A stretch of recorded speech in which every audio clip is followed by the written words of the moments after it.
3 men arrested for a kidnapping that turned into a murder. This is Nigeria News Update today. Coming up, you'll discover how a local community member allegedly pointed the killers to his own neighbor and why the victim's body was left to rot in the forest.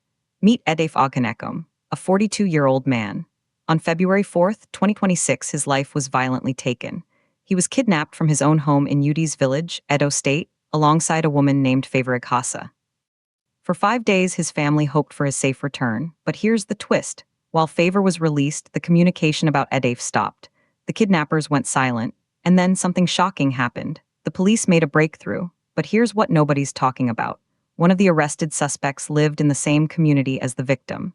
This wasn't a random attack by strangers. This was allegedly orchestrated with insider knowledge. The journey to this arrest began when the case was reported to the Edo State Police Command on February 11th. Under the firm directive of Commissioner of Police Monday Agbenike, investigators were told every kidnapping must be solved.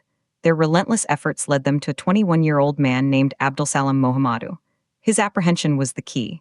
And then, the revelations began. Abdulsalam allegedly disclosed the involvement of 2 others.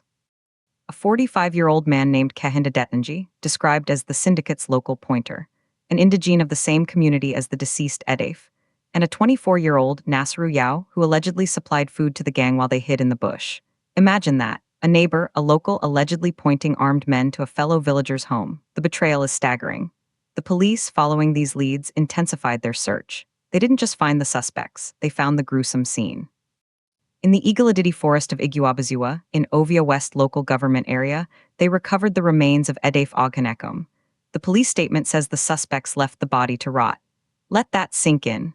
A man was taken from his home, killed, and abandoned in the wilderness. But the evidence didn't stop there.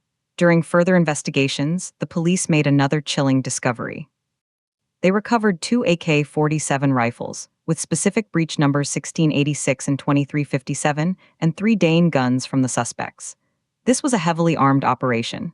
The suspects have reportedly confessed to the kidnapping, the ransom collection, and the murder of Edafe. The command spokesperson, Asp Eno Ikodum, delivered this update on Tuesday, March 3, 2026.